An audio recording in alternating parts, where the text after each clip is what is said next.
Hi hello नमस्कार, मी आहे तुमचा RJ भूषण आणि तुमच्याकरता एक स्पेशल शो घेऊन आलो आहे जो आहे मिर्ची करिअर मंत्रा. काय आजकाल आयुष्यात ना प्रत्येकाला प्रश्न पडलाय, यार करिअर करायचं काय. एक्झॅक्टली या प्रश्नाचं उत्तर शोधण्याकरता हा शो महत्त्वाचा आहे. त्याचा हा पहिला एपिसोड आहे आणि पुढचे सगळे एपिसोड तुमच्याकरता खूप महत्त्वाचे असणार आहेत. पण तुमच्या सगळ्यांना प्रश्न पडला असेल, अरे बाबा माझ्या करिअरचा मंत्र, माझ्या करिअरचा मार्ग मला सांगणार कोण. एक्झॅक्टली तशीच पर्सनॅलिटी आम्ही या शो करता इन्व्हाइट केलेली आहे. यशवंतराव चव्हाण महाराष्ट्र मुक्त विद्यापीठाचे कुलगुरू डॉक्टर संजीव सोनावणे सर हे आपल्याला करिअरसाठी मार्गदर्शन करणार आहेत. सर नमस्कार. नमस्कार. नमस्कार भूषण. सर, खरं प्रत्येकाला आयुष्यात प्रश्न असतो, करिअर मंत्रा, माझ्या करिअरचा मंत्र काय असेल, मला माझं करिअर कसं निवडायचं. सो सगळ्यात पहिला प्रश्न मला तुम्हाला हा विचारायचा आहे की करिअर म्हणजे काय. प्रत्येकाला आपला चरितार्थ चालवायचा असतो आणि त्या चरितार्थाचा अर्जन किंवा जे आपल्याला करायचं आहे त्याच्यासाठी जर आवडीच्या क्षेत्रामध्ये जर ते मिळालं तर ते करिअर यशस्वी झालं असं म्हणता येतं. कारण असं आहे की इतके क्षेत्र आपल्याला असे बोलावत असतात, परंतु त्यापैकी कोणतं निवडायचं, त्यात मी यशस्वी होईल का, त्याच्यातून माझा आणि माझ्या कुटुंबाचा चरितार्थ चालेल का, त्याचप्रमाणे मला त्यातमध्ये आनंद मिळेल का, समाधान मिळेल का, या सगळ्या गोष्टीचं रसायन असताना त्याला करिअर म्हटलं जातं. क्या बात आहे सर. खरं खूप एक वेगळा प्रश्न, तुम्ही जेव्हा विद्यार्थी दशेमध्ये होतात तेव्हा मला कुठली तरी नोकरी मिळाली पाहिजे एवढंच काय ते करिअर अशी परिस्थिती होती. बरोबर. आज परिस्थिती अशी आहे की मी तेव्हा शिक्षण काय घ्यायचं हा प्रश्न होता आणि आज करिअर काय शोधायचा हा प्रश्न आहे. दोन्ही फरकांकडे तुम्ही कसं बघता. त्या आमच्या काळामध्ये साधारणपणे मी 1983चा BSc पदार्थ विज्ञान आहे. बर. कॉलेजमध्ये असताना वेगवेगळ्या चर्चा करत असताना विषय निवडणं म्हणजे मी पदार्थ विज्ञान का घेतलं तर बाकीच्या विद्यार्थ्यांमध्ये त्यावेळेला तो चांगला शिकवणारा शिक्षक असेल, त्या महाविद्यालयामधलं वातावरण असेल, इतर आपले सवंगडी कोणता विषय घेतात तो असेल. आता मला 12वीला फिजिक्सला सगळ्यात जास्त गुण पडले. मी असं विचार केला की मला हे फिजिक्स चांगलं जमतं म्हणून मी फिजिक्स घेतलं आणि त्याप्रमाणे मी पुढे गेलो. परंतु याच्यात पुढे नोकरी लागेल का याचं त्यावेळेला कोणी विचार नाही करायचं, फक्त शिकणं असायचं. आणि त्यातून त्यावेळेचा काळच असा होता की प्रत्येक क्षेत्रामध्ये संधी मिळायची, हा त्यातला भाग होता. त्यामुळे नोकरीसाठी शिक्षण नव्हतं तर इतरांच्या बरोबर शिकणं आणि पुढे जाणं, त्याच्यातून आपल्याला पुढे शाश्वती वाटायची की काहीतरी आपल्याला आपलं चरितार्थ चालेल, आपल्या आवडीच्या क्षेत्रामध्ये काम करायला मिळेल, हे मात्र त्या काळात होतं. तसं आज नाही आहे. आज मला अगोदर विचार करावा लागतो एखाद्या अभ्यासक्रमाला प्रवेश घेताना की याचा मला माझ्या जीवनामध्ये काय उपयोग होणार आहे, मला 2 पैसे मिळवणार आहे किंवा माझं जीवन चांगलं होणार आहे, अशा प्रकारचेच अभ्यासक्रम अलीकडे विद्यार्थ्यांना निवडावे लागतात किंवा तशी परिस्थितीच आहे आता. ते खूप वेगळा प्रश्न मला खरं तुम्हाला विचारायचा आहे. म्हणजे तेव्हाचा आणि आत्ताचा एक फरक, पूर्वी इन्फॉर्मेशन प्रचंड कमी होती आणि आता सगळ्या प्रकारच्या इन्फॉर्मेशनचा विद्यार्थ्यांवरती अक्षरशः भडीमार होतोय. तर हे फायद्याचं आहे का तोट्याचं आहे. हे खरं तर फायद्याचं आहे. बरं. परंतु त्याकडे आपण कसं बघतो, संधी म्हणून हे अडचण म्हणून, हा त्यातला महत्त्वाचा भाग आहे. कारण सातत्यानं परिस्थिती बदलती. त्यावेळेला म्हणजे अगदी बरोबर आहे, वर्तमानपत्र, मित्रांकडून मिळणारी माहिती, रेडिओवर मिळणारी माहिती, त्यानंतर आलेले दूरदर्शन, असे काही ठराविकच स्रोत होते की जिथून माहिती मिळायची. पण आता मात्र माहितीचा इतका दबदबा आहे पडतोय, परंतु त्यामध्ये आपल्याला कोणती माहिती उपयुक्त आहे आणि ती किती घ्यायची आणि त्याचा माझं जीवन घडवण्यासाठी कसा उपयोग करायचा आहे किंवा करिअर निवडण्यासाठी कसा करायचा आहे, क्षेत्र निवडण्यासाठी कसा करायचं, हे जर शहाणपण आपण जर बाळगलं तर मला असं वाटतं या माहितीचं रूपांतर आपण ज्ञानात आणि ज्ञानाचं रूपांतर जीवन घडवण्यात नक्की करण्यामध्ये आत्ताच्या परिस्थितीचा उपयोग करून घेता येईल. क्या बात आहे. योगा डे आहे आणि आपण सगळे सेलिब्रेट करणार आहोतच, पण त्याचा एक महत्त्वाचा प्रश्न आहे जो माझ्या मनात आहे, मला तो सरांना विचारायचा आहे. सर मला एक सांगा की आत्ताची सगळी परिस्थिती बघता प्रचंड फास्ट लाईफस्टाईल आहे, तुम्ही इतके जगभरामध्ये फिरत असता, सगळ्या विद्यापीठांमध्ये तुमचं जाणं होतं, खूप लोकांना भेटणं होतं. खरोखर योगा हा विषय किती महत्त्वाचा होत चाललाय किंवा योग हा विषय किती महत्त्वाचा होत चाललाय. असं आहे, जगातल्या प्रत्येक नागरिकाला सातत्यानं आपण जे सकाळपासून संध्याकाळपर्यंत येवाना झोपेत सुद्धा जे काही त्याची जीवन पद्धती बदललेली आहे, जीवनशैली बदललेली आहे, याचा विचार करता योगाचं प्रत्येकाच्या जीवनामध्ये अत्यंत महत्त्व आहे. आणि म्हणून प्रत्येकाने योग केला पाहिजे. मग बैठे कामाचं असेल, सातत्याने एकाच प्रकारचं काम करणं असेल, अशा प्रकारचं जे मानवी जीवनाचं स्वरूप बदललेलं आहे काम करण्याचं, त्याच्यामुळे खरं तर असणारं सर्व प्रकारच्या सुखसुविधा असताना सुद्धा मानसिक स्थितीची जी एक स्थिती निर्माण झालेली आहे त्याच्यासाठीचा योग आहे. त्यानंतर काही डिफॉर्मिटीज आपल्या शरीरामध्ये निर्माण होतात, त्याच्यासाठीचा योग आहे. शरीरामध्ये असणाऱ्या सगळ्या ज्या संस्था आहेत त्या संस्थांचं चलनवलन योग्य प्रकारे चालण्यासाठीचं संतुलन करण्यासाठी योग आहे.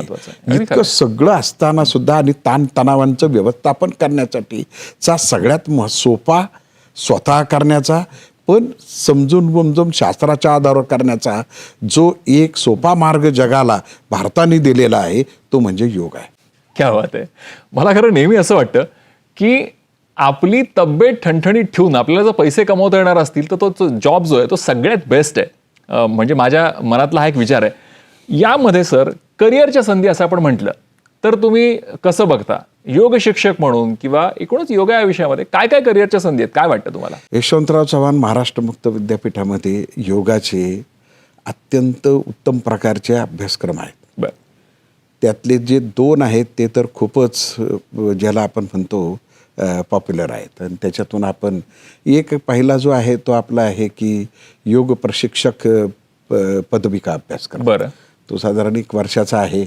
12वी नंतर त्याला प्रवेश दिला जातो आणि अगदी म्हणजे तो आपल्याला मामुली फीमध्ये. कारण या अभ्यासक्रमाचं वैशिष्ट्य असं आहे याच्यामध्ये उत्तम प्रकारचं अभ्यास साहित्य म्हणजे पुस्तकांची निर्मिती केलेली आहे. त्यामुळे ते योगाचे सिद्धांत आणि त्यामागचं जे शास्त्र आहे ते पूर्णपणे उत्तम प्रकारे त्यांना समजतं आणि आपले जे मार्गदर्शक आहेत त्याच्यातूनही त्यांना समजतं. आणि प्रात्यक्षिकावर अत्यंत मोठा भर देणारा हा अभ्यासक्रम आहे. मी खरं तोच प्रश्न विचारणार होतो की आपलं हे मुक्त विद्यापीठ आहे, एखाद्याने जर योगासाठी ॲडमिशन घेतलं तर प्रात्यक्षिकावरती भर म्हणजे हे कुठे तो प्रात्यक्षिक करणार कुठे, कसं आहे म्हणजे नेमकं? आपले जे शनिवार रविवारी समंत्रणे चालतात तेथे योग अभ्यासाचे केंद्र आहेत जे मान्यताप्राप्त आहेत या विद्यापीठाने दिलेले. आणि त्या मान्यताप्राप्त अभ्यासक्रमांच्या केंद्रावर शनिवारी रविवारी योगशास्त्रातले पारंगत असणारे गुरु हे प्रात्यक्षिक तिथे घेतली जातात. त्यानंतर हा योग असाच प्रकार आहे की दैनंदिन जीवन दररोज ते सराव करतात आणि पुढच्या शनिवार रविवारी सराव करताना येणाऱ्या अडचणी आणि पुढचा टप्पा समजून घेतात आणि अशा पद्धतीने तो कोर्स पुढे पुढे जात ते योगामध्ये पारंगत होतात. म्हणजे अशा प्रकारे प्रात्यक्षिक पण त्यामध्ये. हो, हे झालं स्वतःला येण्यासाठी. परंतु ह्या समंत्रणांमध्ये किंवा प्रात्यक्षिकांच्या वर्गांमध्ये दुसऱ्याला योग कसा शिकवावा तेही त्याच्यामध्ये समाविष्ट केले. क्या बात आहे, क्या बात आहे. सो हा एक कोर्स आहे. आणि दुसरा जो आहे नव्यानं सुरू झालेला त्याला तर खूप मोठा प्रतिसाद मिळतोय. तो आहे MA योगा. बरं. Post graduate. त्याला मात्र पदवी असलं पाहिजे. तो 2 वर्षाचा अभ्यासक्रम आहे आणि त्याची फी असाच 4,000 अशी आहे की ती पेलवणारी आहे. आणि त्यामध्ये मात्र तो योगाचा नंतर PhD करायचा असेल, संशोधन करायचं असेल तर अशा प्रकारच्या वेगवेगळ्या योगाच्या ज्याला आपण म्हणतो उच्च शिक्षण घ्यायचं असेल आणि संशोधन पुढच्या टप्प्यात जायचं असेल त्यांच्यासाठी खरं तर हा वर्ग आहे. तो महत्वाचा आहे, फार महत्त्वाचा. याचप्रमाणे योगा अकादमी स्वतः सुरू करू शकतो. सकाळ संध्याकाळ योग उपचारात्मक योगा अशा प्रकारचा क्युरेटिव्ह योगा ज्याला म्हणतात तर त्यातलं आपण जर पारंगत झाला तर आपण सकाळ संध्याकाळ ठराविक घरी जाऊन योगाचं उपचाराचे धडे उपचार तिथे देऊ शकतो. अशा प्रकारच्या अनेक क्षेत्र त्याच्यात आहे आणि जगभरामध्ये आहे. हा फक्त आता भारताचा विषय झालेला नाही, जगभराचा विषय आहे. जगभरामध्ये मोठमोठ्या जर शहरांमध्ये आपण गेलो जगातल्या नामांकित तर तेथे योग सेंटर्स दिसतात. पण ह्या एक सेंटर चालवणार कोण? त्यांच्यासाठी ही तज्ज्ञ लोक लागतात, मनुष्यबळ लागतात. म्हणून यशवंतराव चव्हाण महाराष्ट्र मुक्त विद्यापीठानं योगशास्त्रावरचे आणि योग प्रशिक्षण तयार करण्याचे हे कोर्सेस आपण सुरू केलेले आहेत. सर खरं योगा हा आपला आहे पण ते म्हणतात ना की आपल्याकडे असं आहे, आपली गोष्ट बाहेर जाऊन पुन्हा आपल्याकडे आली की आपल्याला त्याचं फार कौतुक असतं. पण हरकत नाही, आता तो जगभरामध्ये पसरलाय आणि बाहेरचे खरं इन्स्ट्रक्टर येतात आणि आपल्या इथे योग शिकवून लाखो रुपये कमवतात. सो तुम्हाला असं वाटतं की आपल्याकडचे जास्त विद्यार्थी घडले तर त्यांना करिअरच्या संधी पण मिळतील आणि आपली जी संस्कृती आहे आणि आपलं जे ज्ञान आहे ते आपल्यामध्ये राहील? अगदी बरोबर आहे. म्हणूनच तर यशवंतराव चव्हाण महाराष्ट्र मुक्त विद्यापीठानं हे अभ्यासक्रम सुरू केलेले आहेत. आणि ती विशेष म्हणजे शिकणाराची जी भाषा आहे मराठी आणि इंग्रजी याच्यातून उपलब्ध करून दिली. दोन्ही भाषांमध्ये आहे? दोन्ही भाषांमध्ये. तसेच त्याचा अभ्यास साहित्य त्यात उपलब्ध आहे. हेतूच हा आहे की आपल्याला कोणत्याही माध्यमातून म्हणजे या दोन्ही माध्यमातून त्यांना योगशास्त्रामधले पारंगत होता आलं पाहिजे आणि स्वतः शाळांमधला योग शिक्षक होता येईल. इंडस्ट्रीमध्ये जे वर्ग चालतात त्यांना सुद्धा तिथे योग प्रशिक्षण म्हणून जाता येतं. महिलांचे वर्ग चालतात. उपचारात्मक योगामध्येही योगदान देता येईल. योगाच्या मधलं संशोधनातही योग देता येईल. आणि आपण आता जो मुद्दा उपस्थित केला की बाहेरचे लोक येऊन करतात, तर आपली ही मूळ परंपरा आहे जी आपली भारतीय जीवन जगण्याची पद्धतच मुळात योगा वर अवलंबून आहे आणि ती अगदी त्याच्या दररोजच्या जीवनामध्ये ते समाविष्ट आहे. त्यामुळे फक्त त्याचं शास्त्रशुद्ध ज्ञान घेणं आणि त्यात व्यावसायिक म्हणून पुढे येणं हा एवढाच मुद्दा आहे. आणि त्याच्यासाठी तर हे अभ्यासक्रम तयार केलेले आहे. तेवढा डेव्हलप केलं की अगदी सहजपणे ते होण्यासारखं सहजपणे घेता येईल. आपण या योगाबद्दल बोलतोय आणि हजारो विद्यार्थी खरं इथून सर शिकून पुढे गेले असतील. माझा पुढचा प्रश्न असा आहे की यामधलं एखादं उदाहरण जर आम्हाला या निमित्ताने सांगायचं असेल तर असं कुठलं उदाहरण आहे की ते एक मोठं नाव योगामधलं आपल्याशी जोडलं गेलंय? भूषण, अनेक विद्यार्थी आहेत पण अभिमानानं सांगता येईल असं म्हणजे डॉक्टर विश्वास मंडलिक सर. हो, खूप मोठं. त्यांच्या योगातलं योगदानाबद्दल आपल्या देशाचे माननीय पंतप्रधानांनी त्यांना गौरवित केलेलं आहे की या क्षेत्रात दिलेल्या योगदानाबद्दल. त्यांची खूप मोठी योगशास्त्रातली आणि अभ्यासासाठी आणि प्रशिक्षणासाठी आणि उपचारासाठी योग अकादमी नाशिकमध्ये आहे. परदेशातून सुद्धा तिथे खूप विद्यार्थी येतात आणि योगशास्त्राचे धडे घेऊन जातात. आणि तिथे आणखी योगशास्त्रावर वेगवेगळ्या क्षेत्रामध्ये योगाचा परिणामामुळे जीवन कसं सुखकारक होतं त्याच्यावरचे संशोधनात्मक प्रकल्पही तिथे खूप मोठ्या प्रमाणात चालतात. ते आपले विद्यार्थी आहेत ते विद्यापीठाशी जोडलेले आहेत. ते डॉक्टर विश्वास मंडलिकांनी विद्याविचस्पती म्हणजे PhD योगशास्त्रामध्ये यशवंतराव चव्हाण महाराष्ट्र मुक्त विद्यापीठातून केलेली आहे. ती PhD त्यांची आपल्या विद्यापीठामधून केलेली आहे. ही एक आनंदाची आणि अभिमानाची गोष्ट. तर मला असं वाटतं खूप मोठी गोष्ट आहे. इतकं मोठं व्यक्तिमत्व आहे आणि त्यांनी डॉक्टरेट आपल्याकडून करणं ही खूपच मोठी गोष्ट आहे. या निमित्ताने खरंच त्यांचं विद्यापीठाबद्दलचं आणि योगशास्त्राबद्दलचं काय म्हणणं आहे हे आपण जरा बघूयात. हरि ओम, नमस्कार. यशवंतराव चव्हाण महाराष्ट्र मुक्त विद्यापीठ या विद्यापीठाने सुरू केलेला योग शिक्षकचा डिप्लोमा कोर्स हा एक वैशिष्ट्यपूर्ण अभ्यासक्रम आहे. आता मी सुद्धा योगावर PhD केलेली आहे मुक्त विद्यापीठामधूनच आणि विषय हा दूरशिक्षण तंत्रातून योग प्रवेशचा अभ्यासक्रम हाच विषय होता. आणि मला खूप चांगले प्रतिसाद मिळाला. एकतर मुक्त विद्यापीठ असल्यामुळे मला PhD करता आली. इतर विद्यापीठात मला करता येणं शक्यच नव्हती. पण इथे मिळालेल्या काही सवलती आणि तिथल्या सगळ्या नियमावली योजना सगळ्या त्यातनं मला करता आला. आणि विषय माझा हाच होता की दूरशिक्षण तंत्रामधून योग कसा शिकतात. कारण योग शब्द हा आहे जरा प्रात्यक्षिकाचाच जास्ती आहे आणि दूरशिक्षण तंत्रामध्ये प्रात्यक्षिक शिकवणं थोडंसं कठीण असतं. पण माझ्या प्रयोगातनं पण लक्षात आलं की प्रात्यक्षिकातच जास्ती चांगल्या प्रकारे शिक्षण देता आलं तात्विक भागापेक्षा. हा माझा पण रिसर्च प्रोजेक्टचा रिझल्ट आहे. तेव्हा ह्या आजच्या जीवनामध्ये अनेकांना योग शिकायचं, किंबहुना सगळ्यांना शिकायचं आहे. पण योग शिकण्याकरता शिक्षकाची आवश्यकता आहे. केवळ पुस्तक पाहून योग शिकता येणार नाही. आणि त्यामुळे योग शिक्षक तयार होणं हे फार महत्वाचं आहे. योग शिक्षक शिवाय आपल्याला अभ्यासक्रम शिकवताच येणार नाही आणि त्याशिवाय शिकला गेला तर कदाचित त्रास होण्याची शक्यता आहे. आणि म्हणून योग शिक्षक तयार करणं सगळ्यात महत्वाचं आहे. आज अनेक संस्थांनी योग शिक्षक अभ्यासक्रम सुरू केलेले आहेत. सगळ्याला प्रतिसाद आहे. पण मुख्यतः मुक्त विद्यापीठाचं दूरशिक्षण तंत्र असल्यामुळे विद्यार्थ्यांच्या खूप सोयीचं झालेलं आहे. आमच्या संस्थेच्या अनेक शाखा आहेत. पण या सगळ्या शाखांमधनं मुक्त विद्यापीठाचा पण अभ्यासक्रम आम्ही चालवतो आणि त्याला निश्चित चांगले प्रतिसाद मिळतात. यानंतर आता मुक्त विद्यापीठाने MA पण सुरू केलेला आहे योगाचा. तो पण एक चांगला विषय आहे. त्याला पण चांगला प्रतिसाद मिळतो आहे. आणि सगळ्याचं महत्वाचं कारण दूरशिक्षण तंत्र हे आहे.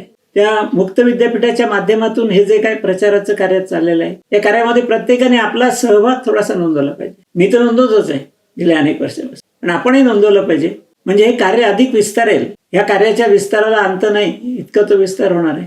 आणि म्हणून मी निश्चितपणे आपल्या सगळ्यांना आवाहन करेल की तुम्ही पण या सगळे अभ्यासक्रम स्वतः शिका, दुसऱ्यांना प्रेरणा द्या आणि याचा जास्तीत जास्त प्रचार करा. धन्यवाद. सर, खरं विद्यापीठाबद्दल त्यांनी इतकं छान सांगितलं, म्हणून मला आता विद्यापीठाबद्दल खरं थोडंसं तुम्हाला विचारायचं आहे की विद्यापीठ आहे, इतकं मोठं विद्यापीठ आहे, पण या निमित्ताने ही संधी मी खरं साधतोय, सगळ्यांपर्यंत ते पोहोचलं पाहिजे. आपण एक नुसता एक अंदाज काढला ढोबळमानाने, आत्तापर्यंत विद्यापीठातून किती विद्यार्थी शिकून गेले असतील? भूषण, हे विद्यापीठ 1989 साली सुरू झालं आणि आत्तापर्यंत या विद्यापीठातून 50 लाखापेक्षा जास्त विद्यार्थ्यांनी आपल्या वेगवेगळ्या क्षेत्रामध्ये वेगवेगळ्या विषयामध्ये पदवी आणि पदव्युत्तर पदवी प्राप्त केलेली. तो आकडा 50 लाख एवढा आहे. 50 लाखाच्या वर. सर, एक अंदाज घेतला तर आता किती असे कोर्सेस असतील, मी त्याचा आकडा किती वेगवेगळे कोर्सेस आणि पदवी पदव्युत्तर एकूण असे किती कोर्सेस सुरू आहेत? तर या वर्षाच्या प्रवेशासाठी उपलब्ध असणारे 130 कोर्सेस, ज्याच्यामध्ये पदवी, प्रमाणपत्र, पदव्युत्तर पदवी आणि पदविका असे जवळजवळ 130 अभ्यासक्रम या विद्यापीठाच्या विद्यार्थ्यांना आपलं स्वतःचं करिअर घडवण्यासाठी उपलब्ध आहेत. मला असं वाटतं ही खरंच खूप मोठी उपलब्धी आहे. पण बऱ्याच लोकांच्या मनात प्रश्न असतो की मुक्त विद्यापीठ आहे, मग त्यांच्यापर्यंत ही पुस्तकं सगळी कशी पोहोचतात? ऑनलाईनची फॅसिलिटी अवेलेबल आहे का? मग त्यांनी जी परीक्षा द्यायची ती ऑनलाईन द्यायची की ऑफलाईन द्यायची, असं खूप मनात संभ्रम असतो. त्याबद्दल विद्यापीठ कसं काम करतं ते सांगा ना थोडं. असं आहे की यशवंतराव चव्हाण महाराष्ट्र मुक्त विद्यापीठ हे महाराष्ट्रासाठीचं मुक्त विद्यापीठ हे एकमेव विद्यापीठ आहे. बरं. इंदिरा गांधी हे राष्ट्रीय स्तरावरचं आहे.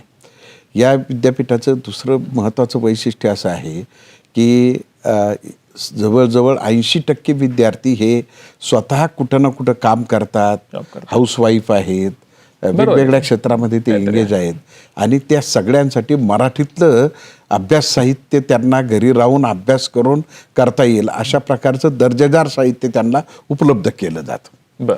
त्यानंतरचा प्रश्न असा असतो की या विद्यार्थ्यांना समजा त्यांनी या अभ्यास साहित्यातून अभ्यास केला तर नंतर त्यांच्या असलेल्या शंकांचं निरसन कोण करणार? म्हणून शनिवारी रविवारी आपले महाराष्ट्रामध्ये जवळजवळ 1500 अभ्यास केंद्र आहेत.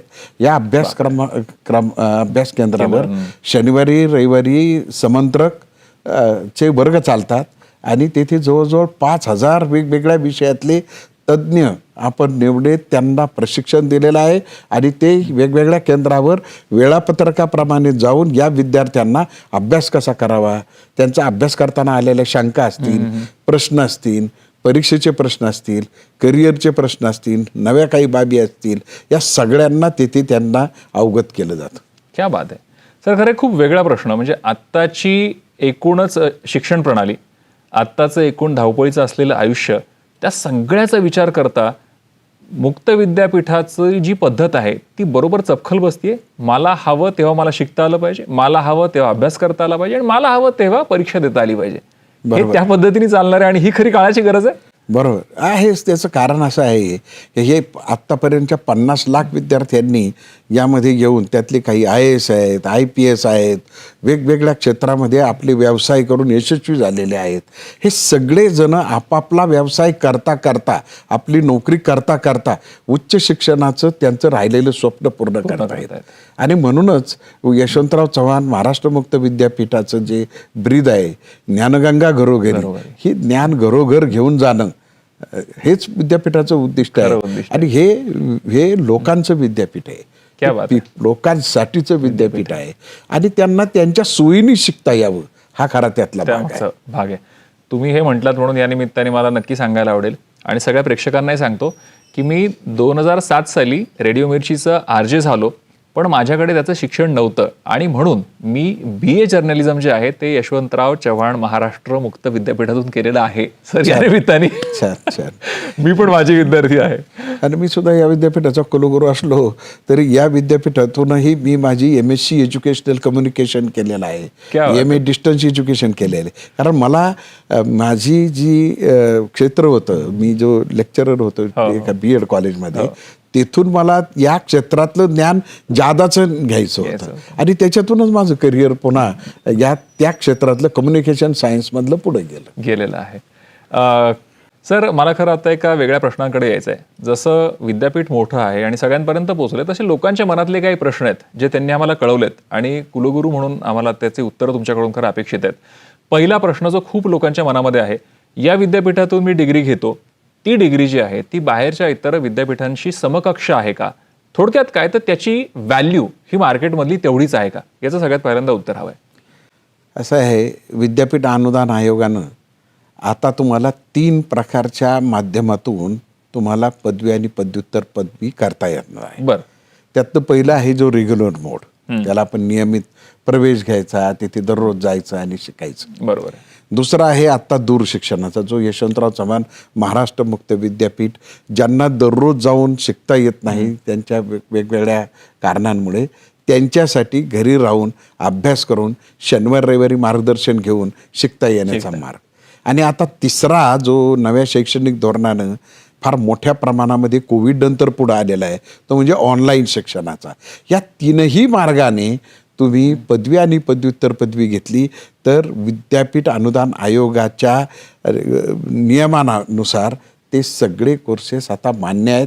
तुम्ही त्या या 3ही मोडमधून कोणत्याही विद्यापीठात, यशवंतराव चव्हाण तर आहेच आहे याच्यातून, तुम्ही जर पदवी आणि पदव्युत्तर पदवी घेतली, तुम्ही MPSC, UPSC, शासन, नंतर इंडस्ट्री, औद्योगिक कुठेही जाऊन आपण ती डिग्री समान मानली जाते. क्या बात आहे. सो सगळ्यात महत्त्वाची ही जी शंका आहे, ती शंका त्याला काय अर्थ नाहीये.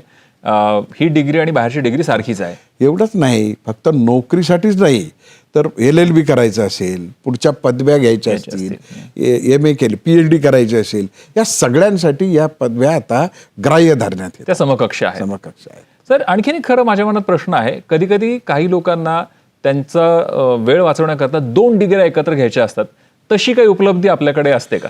हे एक आत्ता 2020चं नवं जे राष्ट्रीय शैक्षणिक धोरण आलंय त्यात हे एकाच वेळेला दुसरी डिग्री करता येते. उदाहरणार्थ कोणी जर रेग्युलर MA इकॉनॉमिक्स करत असेल तर त्यांना इकडे MBA करता येते. दोन्ही डिग्र्या एकाच वेळी पूर्ण करता येतात.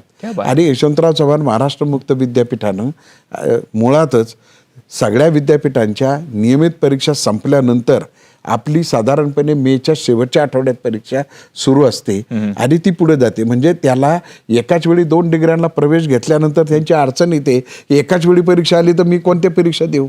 आणि म्हणून आपण आपलं जे यशवंतराव चव्हाण महाराष्ट्र मुक्त विद्यापीठाचं परीक्षेचं जे वेळापत्रक आहे ते मे एंडला सुरू होतं आणि जून जुलैपर्यंत त्या परीक्षा चालतात. आणि आपण तातडीनं निकाल जाहीर करतो, म्हणजे त्या विद्यार्थ्यांना पुन्हा रेग्युलर मोडला किंवा दूर शिक्षण किंवा ऑनलाईन वरच्या वर्गांनाही प्रवेश घेता येतात किंवा करिअर करायला जाता येतं.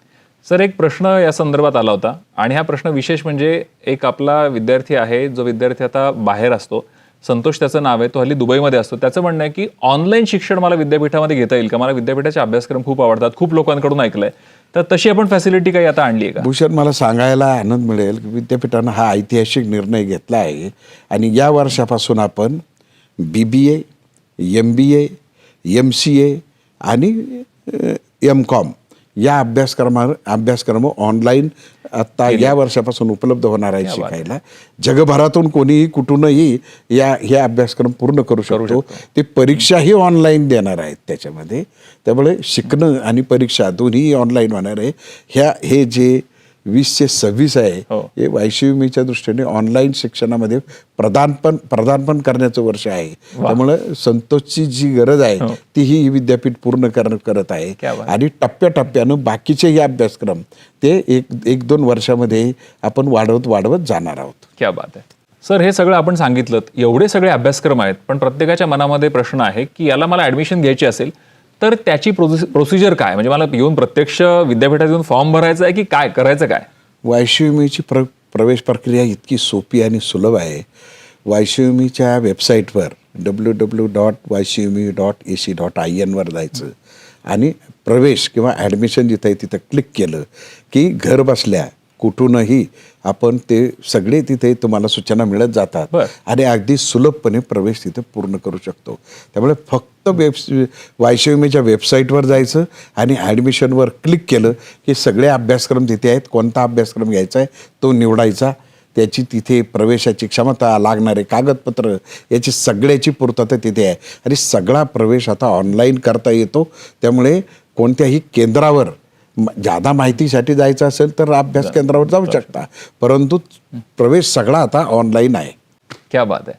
थोडक्यात काय, ज्ञानगंगा घरोघरी पोचलेली आहे आणि त्यामध्ये प्रवेश घेणं सुद्धा तुमच्या घरीच आहे. आणि ते म्हणतात ना की आता फिंगर टिप्सवरती आहे तर प्रवेश घेणं.